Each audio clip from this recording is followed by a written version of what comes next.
بسم اللہ الرحمن الرحیم. ناظرین، قیامت سے پہلے قیامت کی نشانیاں. میں سلمان خان گفتار چینل پر ایک دفعہ پھر آپ کی خدمت میں حاضر ہیں. ناظرین، پچھلے پروگرام میں لاسٹ حدیث میں ہم نے کہا تھا کہ رسول اللہ صلی اللہ علیہ وآلہ وسلم کا ارشاد ہے کہ عرب تباہ ہوگا اور عرب کی تباہی سے پہلے فارس تباہ ہوگا. اس حدیث کو ہم اس روشنی میں دیکھیں گے کہ حال ہی میں جو بائیڈن کے صدر منتخب ہونے کے بعد یہ جو حالات بنتے جا رہے ہیں، اس میں اسرائیل نے کہہ دیا ہے، کھلم کھلا کہہ دیا ہے کہ وہ فارس پر یعنی ایران پر حملہ کرنے کے لیے تیار ہیں. یعنی کہ فارس کی تباہی کا عمل اسرائیل کی طرف سے شروع ہو چکا ہے. لیکن جیسے کہ ہم نے شروع میں ہی کہہ دیا تھا کہ گریٹر اسرائیل میں کے منصوبے میں اسرائیل نے مصر، شام اور اردن کے علاقوں پہ قبضہ کر لیا. افغانستان کو بھی تباہ و برباد کیا جا رہا ہے. اس سے پہلے عراق کو بھی کر لیا گیا. شام سے جیسے کہ رسول اللہ صلی اللہ علیہ وسلم نے کہا کہ شام کے حالات جب خراب ہوں گے، شام کی جنگیں جب شروع ہوگی تو جو وقت ہے وہ قیامت کی طرف تیزی سے بڑھے گا. یہ ساری چیزیں ناظرین ہمارے سامنے ہیں. اب ہم ذرا بات کرتے ہیں اس منظر میں کہ اگر فارس یا ایران پر ایٹمی جنگ ہوتی ہے تو ڈیفینیٹلی ایران جو ہے تباہ ہو جائے گا. ناظرین، ایک چیز اور آپ کو بتاتا چلوں، ایک حدیث ہمارے سامنے آتی ہے کہ اصفہان سے 70,000 یہودی دجال کا ساتھ دیں گے. لیکن جب یہ حدیث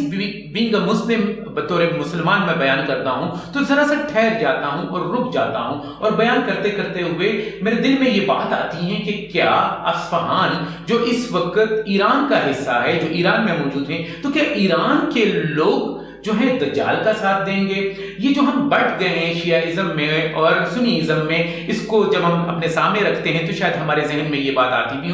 ہو سکتا ہے ایسا ہے، لیکن مجھے لگتا ہے کہ ایسا نہیں ہے. جب فارس پر اسرائیل کا قبضہ ہو جائے گا تو ڈیفینیٹلی وہاں پر اس کے بعد یہودی آباد ہوں گے، اور جب یہودی آباد ہوں گے تو یہ عین ممکن ہے کہ وہ یہودیوں کی بستیاں بن جائے، جیسے کشمیر میں آج کل ہندوستان کر رہا ہے اور کشمیر میں ہندو جو ہے بسانے کی کوشش کر رہا ہے. تو عین ممکن ہے کہ ایسے ہی جس طرح کے یہودی پوری دنیا سے آ کر جمع ہو گئے تھے اسرائیل میں، یروشلم میں، اور وہاں پہ انہوں نے اپنا جو ہے دارالخلافہ بنایا، یروشلم کو انہوں نے اپنا، بیت المقدس کو انہوں نے اپنا گھر بنایا. عین ممکن ہے کہ اسی طرح وہ اصفہان میں بھی آ کر رہنا شروع کر دے، اور جس وقت دجال کا ظہور ہو یا جو دجال آئے تو اس وقت وہاں سے جو لوگ اٹھیں. تو ضروری نہیں ہے کہ اس کے بارے میں یہ نہیں کہا گیا کہ وہ کون لوگ ہوں گے، لیکن یہ کہا گیا کہ اصفہان سے 70,000 لوگ. تو یہ 70,000 یقیناً یہودی ہوں گے، اور یہی یہودی ہو سکتا ہے کہ اس کے بعد آ کے وہاں پہ بس جائے. ایک تو چیز ہو گئی یہ. دوسری چیز ناظرین میں آپ کو بتاتا چلوں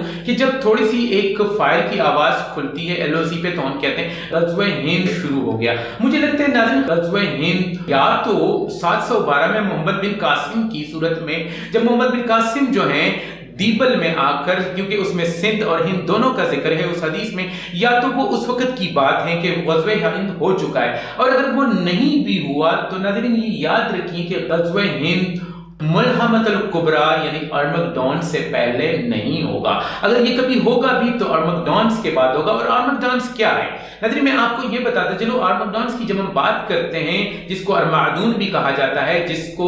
ملحمۃ الکبریٰ بھی کہتے ہیں، جسے ملحمۃ العظمیٰ بھی کہتے ہیں. ناظرین ملحم کہتے ہیں گوشت کی دکان کو عربی زبان میں، اور لحم کہتے ہیں گوشت کو، یعنی اس میں سے گوشت کے چیچڑے اڑ جائیں گے، سب کچھ تباہ و برباد ہو جائے گا. رسول اللہ صلی اللہ علیہ وسلم کی ایک اور حدیث ہے کہ ایک جنگ میں، ایک ایسی عرب میں ایک ایسی جنگ ہوگی کہ اگر ایک شخص کے 100 بچے ہوں تو اس میں سے 99 جو ہیں وہ مر جائیں گے، وہ اس جنگ میں لقمہ اجل بن جائیں گے. تو ناظرین 100 میں سے 99 بچوں کا مطلب ہے کہ 99% عرب لوگ جو ہیں مر جائیں گے. اور ناظرین ایک اور احادیث بھی ہمیں ملتی ہیں کہ جو یورپ ہیں، جو یورپینز جو ہے وہ 80 جھنڈوں کے تلے آ کے ہر جھنڈے کے نیچے 12,000 فوج ہوگی. اس طرح 9,60,000 فوج جو ہے عرب سے لڑنے کے لیے آ جائے گی. تو ناظرین میرا ماننا یہ ہے کہ یہ 9,60,000 جو فوج ہوگی یہ صرف اور صرف اس وقت آ سکتی ہیں جب حضرت عیسیٰ علیہ السلام کا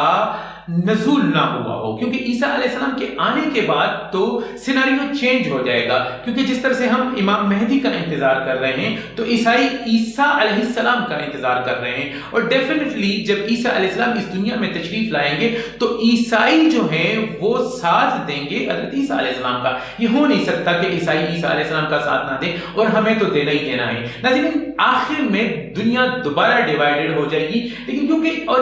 آپ نے وہ بھی احادیث سنی ہوگی کہ ایک یہودیوں کو پکڑ کر مارا جائے گا، برگد کے درخت کے پیچھے یہ چھپیں گے اور وہ درخت آواز دے گا کہ میرے پیچھے یہودی چھپا ہوا ہے۔ تو اس کا مطلب ہے کہ جس طرح سے حضرت عیسیٰ علیہ السلام کے بعد عیسائی تو عیسیٰ علیہ السلام کی طرف چل پڑیں گے، یہ میرا اپنا ذاتی خیال ہے، لیکن یہودیوں نے جس طرح سے آج سے پہلے حضرت عیسیٰ علیہ السلام کے وقت بھی عیسائیوں کا اور عیسیٰ علیہ السلام کے ساتھ نہیں دیا، بلکہ عیسیٰ علیہ السلام اور مریم علیہ السلام پر تہمت لگائی، آج بھی یہ ان کے خلاف ہو جائیں گے۔ پھر مسلمان خواہ وہ کسی بھی مذہب یا فرقے میں ہو، شیعہ ہو، سنی ہو، یہ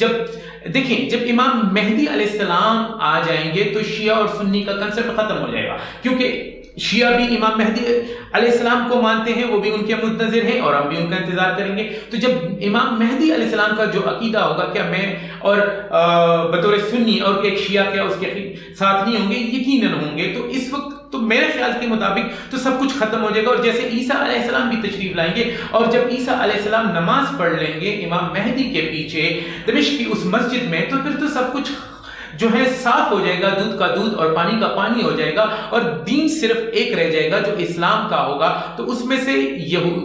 یہودی ایک طرف ہو جائیں گے اور یہی عیسائی اور مسلمان ایک طرف ہو جائیں گے۔ اسی لیے کہا گیا ہے کہ یہودیوں کو پکڑ کے مارا جائے گا۔ لیکن اب یہاں پہ ناظرین سوال پیدا ہوتا ہے کہ جب ملحمۃ الکبریٰ اور ملحمۃ العظمیٰ ہو جائے گا تو یہ ہندوستان جو 1 ارب سے زیادہ کی آبادی ہے اور ہندوازم ہے، بتوں کی پوجا ہو رہی ہے، تو یہ کس حال میں ہوگا اور ان کا کیا ہوگا؟ تو میرا جو خیال ہے، میرا جو ماننا یہ ہے وہ یہ ہے کہ جب اتنی بڑی جنگ ہو جائے گی، ایک جنگ تو فارس پہ ہوگی جو نیوکلیر وار ہو سکتی ہے، اس نیوکلیر وار میں سے بھی ظاہر ہے کہ اس کے شر سے ہم بچ نہیں سکیں گے، خواہ وہ افغانستان کے لوگ ہوں، خواہ وہ پاکستان کے ہوں، خواہ ہندوستان کے ہوں، خواہ وہ چائنا کے لوگ ہوں، تو یہ ساری چیزیں تو ختم ہو جائے گی، اس میں سے آبادی بہت کم ہو جائے گی، اور جو رہ سہے اور جو رسول اللہ صلی اللہ علیہ وسلم کی حدیث کو بھی مد نظر رکھنا پڑے گا کہ 99 لوگ جو ہیں 100 میں سے 99 افراد لوگ میں اجل بن جائیں گے، تو مجھے لگتا ہے کہ دنیا کی اس خطے میں جو آبادی ہے وہ بہت کم رہ جائے گی۔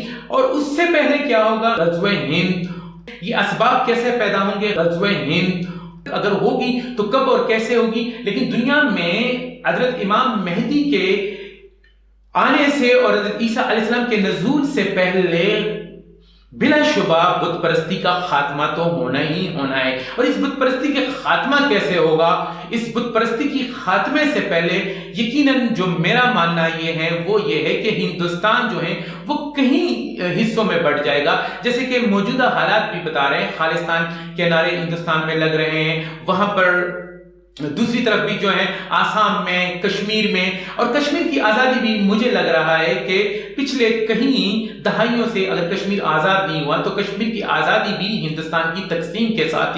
ہی وابستہ ہے۔ جب ہندوستان ٹکڑے در ٹکڑے ہوگا تو کشمیر بھی آزاد ہو جائے گا، اس ٹکڑوں میں سے ایک کشمیر بھی ہوگا، ایک خالصتان بھی ہوگا، ایک آسام بھی ہوگا، اور نیپال کے پاس کے جو علاقے ہیں تو وہ بھی ہوگا، کیونکہ اس احادیث میں ہے کہ